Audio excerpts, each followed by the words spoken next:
ton souffle. Chers sœurs et frères en Christ, bonjour, bienvenue à cette nouvelle édition de l'Instant Biblique où nous, paroissiens de l'Église protestante unie de la Somme, partageons avec vous des moments, des versets, des passages de la Bible qui nous marquent et qui nous accompagnent. Je suis Derek, je suis très content d'être là avec vous aujourd'hui.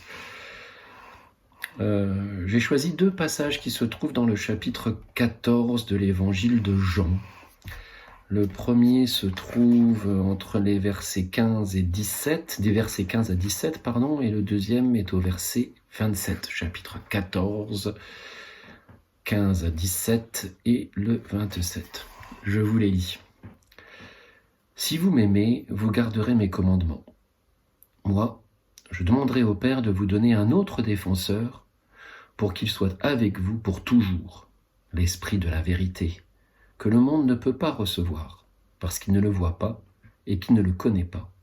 Vous, vous le connaissez, parce qu'il demeure auprès de vous et qu'il sera en vous. » Et le deuxième verset, du moins un deuxième passage qui n'est qu'un seul verset, le verset 27, « Je vous laisse la paix, je vous donne ma paix. Moi, je ne vous donne pas comme le monde donne, que votre cœur ne se trouble pas et ne cède pas à la lâcheté. » Voilà. On est chapitre 14, on est presque à la fin de l'évangile de Jean, à la fin de la vie de Jésus. Chapitre 18, c'est l'arrestation. Donc on est à un moment où Jésus se trouve avec ses disciples. Il sait que la croix arrive, il le sait, il les a déjà prévenus, il continue. Et là, on pourrait dire que c'est le moment qu'il choisit pour transmettre un testament qu'il dirait de vive voix, encore vivant devant ses disciples. C'est le moment qu'il a choisi pour dire, voilà, je vous résume mon enseignement. Si je dois vous laisser quelque chose, et si vous pouvez le comprendre, c'est peut-être maintenant, parce qu'il y a urgence. Donc il utilise un ton un peu différent, puis il parle de choses très fortes. Après, il parlera de la vraie vigne. Après, il parlera de la haine du monde envers lui et envers ses disciples. Après, il priera pour ses disciples. Et après viendra l'arrestation. Donc, sur ces deux passages que j'ai retenus, il y a plusieurs choses qui me marquent et qui m'aident. En ce moment, je vis des moments, je suppose que nous tous, nous vivons des moments comme ça, où les choses ne se passent pas comme on avait prévu, où il y a des ascenseurs émotionnels, où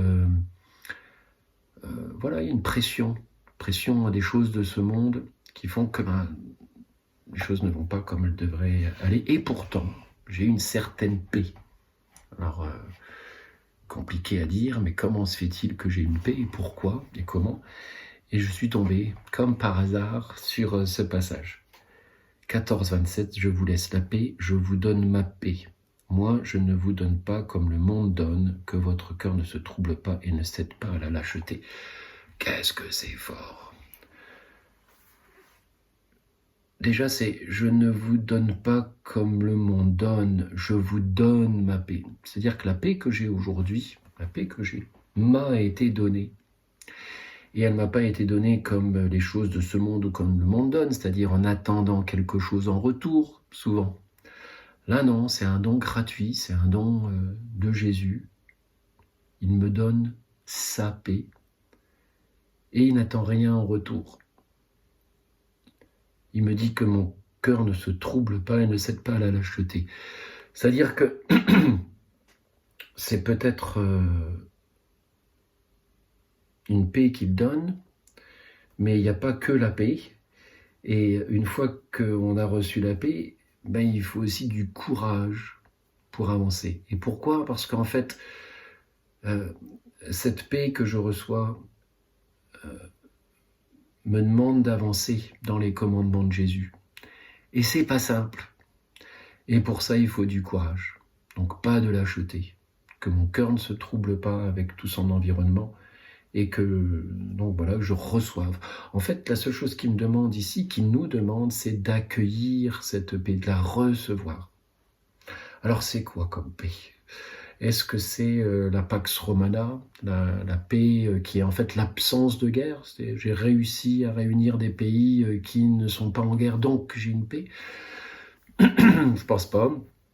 Est-ce que c'est la paix du shalom hébreu, Shelmout ou Shlemut, je sais plus, qui est plutôt une paix intérieure totale?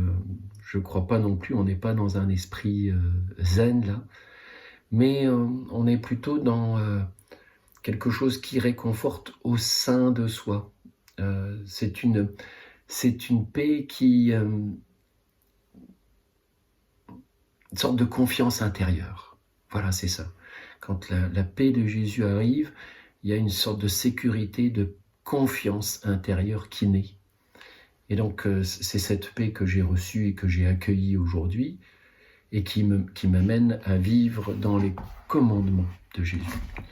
Mais je n'avance pas seul, d'où le premier passage que j'avais choisi, où il nous explique que, d'accord, si vous m'aimez, vous garderez mes commandements. Donc on est sur cet amour qui est le préalable, l'amour. En fait, croire en Jésus, croire en Dieu, c'est aimer, c'est tout ce qu'il m'est demandé, c'est l'aimer. Donc cet amour, si je l'ai, cet amour, eh bien je garde les commandements. Moi, je demanderai au Père de vous donner un autre défenseur pour qu'il soit pour vous, pour toujours, l'esprit de vérité que le monde ne peut pas recevoir. L'esprit de vérité.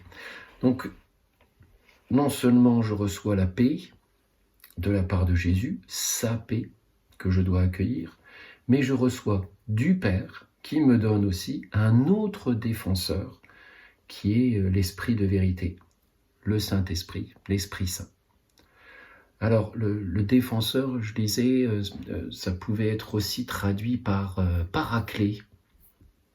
C'est un mot grec qui signifie celui qu'on appelle à son secours, appelé auprès de soi, celui qui intercède, le défenseur, l'intercesseur. Et celui qu'on appelle à son secours, c'est-à-dire que là, les disciples vont avoir la sensation de se retrouver seuls. Jésus va disparaître physiquement de leur vie, mais il va y avoir cette paix, cette confiance intérieure, et en cas de difficulté, ils pourront appeler à leur secours l'esprit de la vérité. Donc ils ne sont pas seuls, alors que Jésus ne sera plus avec eux. Et d'ailleurs, il explique, vous le connaissez parce qu'il demeure auprès de vous et qu'il sera en vous. Je reviens sur cette confiance intérieure, cette paix reçue, donnée, qui est quelque chose qui se trouve en moi, qui m'a été donné par Jésus et cet Esprit Saint qui m'est donné par le Père. Voilà ce que je voulais partager avec vous aujourd'hui, cette paix qui m'accompagne alors que les environnements sont de l'ordre de la tempête, force 7, et pourtant j'ai cette confiance intérieure qui m'a été donnée et j'ai rien à rendre en retour, et même mieux que ça, avec cet amour que j'ai, je suis les commandements. Voilà, nous prions. Seigneur Dieu, notre Père Tout-Puissant, merci encore pour ce moment de partage que tu nous donnes de vivre ensemble aujourd'hui. Merci pour cette paix intérieure, cette confiance que tu nous fais vivre, que tu nous as donnée sans attendre quoi que ce soit en retour, bien différemment de ce que le monde peut donner. Merci pour cet Esprit Saint qui nous accompagne, qui nous réconforte, qui nous protège, qui est notre intercesseur, qui est là en nous, au fond de nous, pour toujours, et que tu nous as donné également. Merci pour ta création, merci de nous avoir permis d'ouvrir les yeux sur ta création ce matin. Et merci pour toute la grâce que tu déverses abondamment sur nous. Nous prions pour tous nos frères, toutes nos sœurs qui souffrent, tous ceux qui doutent, réconforte-les, affermis leur foi, affermis leur amour pour toi, et que ta volonté soit faite et non la nôtre. Nous te le demandons au nom puissant de ton Fils Jésus-Christ. Amen.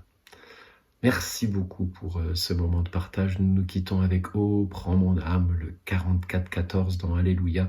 « Oh, prends mon âme ». Je vous souhaite une excellente semaine. À très bientôt. Soyez bénis. Au revoir.